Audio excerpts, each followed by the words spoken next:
தலைப்புச் செய்திகள்.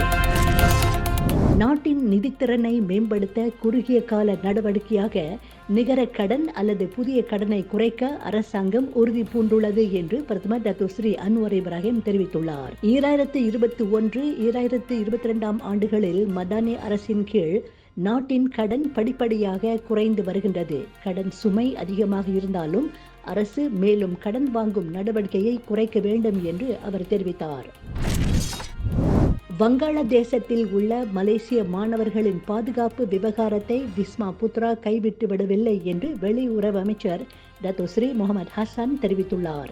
வங்காளதேசத்தில் நிகழ்ந்து வரும் கலவரத்தால் அங்குள்ள மலேசிய மாணவர்களின் பாதுகாப்பை அரசு அணுக்கமாக கவனித்து வருகின்றது. ஒரு சிலர் குற்றஞ்சாட்டுவது போல் அங்குள்ள மலேசிய தூதரகமும் வெளியுறவு அமைச்சும் மாணவர்களை கைவிட்டுவிடவில்லை என்று அவர் தெரிவித்தார். தேசிய முன்னணியில் அங்கத்துவம் பெற்றுள்ள உறுப்பு கட்சிகள், தோழமை கட்சிகள் ஓரங்கட்டப்படவில்லை. உண்மையில் அவை நன்றாக நடத்தப்படுவதாக அக்கூட்டணியின் தலைவர் டாக்டர் ஸ்ரீ அஹ்மத் ஜஹீத் ஹமீதி தெரிவித்துள்ளார். தேசிய முன்னணி கூட்டணிக்குள் அனைவரும் எந்த ஒரு சிக்கல்கள் குறித்து பேசுவதும் விவாதிப்பதும் தொடர்ந்து நடந்து வருவதையும் துணை பிரதமருமான அவர் சுட்டிக்காட்டினார். பெட்ரா பிராங்காவு கப்பல் ஒரு எண்ணெய் கப்பலுடன் மோதிய மற்றொரு எண்ணெய் கப்பலை மலேசியா தடுத்து வைத்துள்ளது. மோதலுக்கு பின்னர் சம்பவ இடத்தில் இருந்து தப்பிச் சென்ற அந்த கப்பலை மடக்கி பிடித்ததாக மலேசிய கடல்சார் துறை கூறியுள்ளது. மத்திய ஆப்பிரிக்காவின் சவ் டோமே அண்ட் பிரின்சிபே தீவின் சீரிஸ் 1 எண்ணெய் கப்பல் சிங்கப்பூரில் பதிவு செய்யப்பட்ட ஹஃபனியா நைல் கப்பலுடன் 2 நாட்களுக்கு முன்னர் மோதிவிட்டு தப்பிச் சென்றது குறிப்பிடத்தக்கது. நீட் முறைகேடு விவகாரம் தொடர்பாக ராகுல் காந்தி மக்களவையில் கேள்வி எழுப்பியுள்ளார்.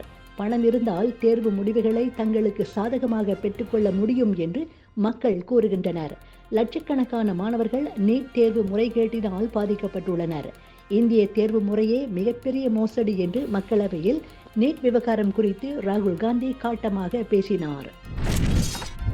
உத்தராகண்டில் உள்ள கேதார்நாத், பத்ரிநாத், யமுனோத்ரி, கங்கோத்ரி கோவில்களுக்கு செல்வதற்கான சார்தாம் யாத்திரை கடந்த மே 10ஆம் தேதி தொடங்கியது. கேதார்நாத் மலைப்பாதையில் சிர்பசா பகுதிக்கு அருகே நிலச்சரிவு ஏற்பட்டது. அப்போது கோவிலுக்கு சென்ற 3 பேர் இடிபாடுகளில் சிக்கி உயிர் இழந்தனர். மேலும் காயமடைந்த 8 பேர் மருத்துவமனையில் அனுமதிக்கப்பட்டுள்ளனர். திமுகவில் பல ஆண்டுகளாக உழைத்தவர்களும் அனுபவம் மிக்க அமைச்சர்களும் இருக்கும் போது உதயநிதி ஸ்டாலினுக்கு துணை முதல்வர் பதவி கொடுப்பது ஏற்புடையதாக இருக்காது என்று அதிமுக பொதுச் செயலாளர் பழனிசாமி தெரிவித்துள்ளார். திமுக ஆட்சியில் அம்மா உணவகங்களின் எண்ணிக்கை குறைந்து வருகின்றது. சென்னையில் 19 உணவகங்களை மூடிவிட்டனர். அமெரிக்க அதிபர் ஜோ பைடன் எதிர்வரும் அதிபர் தேர்தலில் போட்டியிடப் போவதில்லை என்று அறிவித்ததை தொடர்ந்து அவரை பற்றி முன்னைய அதிபர் பராக் ஒபாமா கருத்து தெரிவித்துள்ளார். ஜோ பைடன் அமெரிக்காவின் முக்கிய அதிபர்களில் ஒருவர். 16 ஆண்டுகளுக்கு முன்னர் நான் துணை அதிபரை தேடிய போது பொதுச் சேவை துறையில் சிறந்து விளங்கிய ஜோவை பற்றி அறிந்தேன். அவரது குணம், ஆழமான புரிந்துணர்வு, மன உறுதி ஆகியவை என்னை கவர்ந்தன என்று ஒபாமா தெரிவித்துள்ளார்.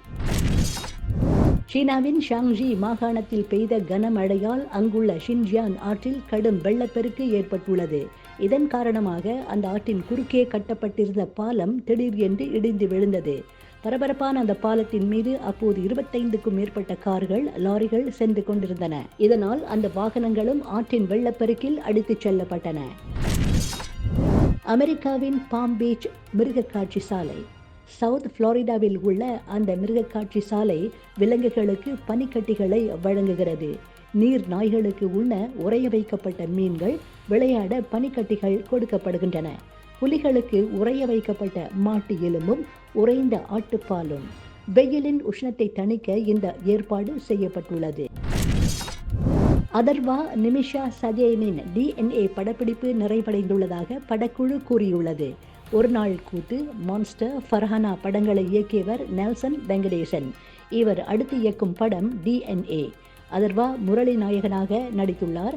நிமிஷா சஜயன், பாலாஜி சக்திவேல், ரமேஷ் திலக் மற்றும் பலர் நடித்துள்ளனர். இதன் கதை மெடிக்கல் கிரைம் த்ரில்லர் பின்னணியில் உருவாகியுள்ளதாக கூறப்படுகிறது. கால்பந்து வரலாற்றில் அதிக கிண்ணங்களை வென்ற லியோனல் மெஸ்ஸியை இன்டர் மயாமி கிளப் கௌரவித்தது. அண்மையில் நடைபெற்ற கோப்பா அமெரிக்கா கால்பந்து தொடரில் அர்ஜென்டினா அணி 1-0 என்ற கணக்கில் கொலம்பியாவை வீழ்த்தி சாம்பியன் பட்டத்தை வென்றது.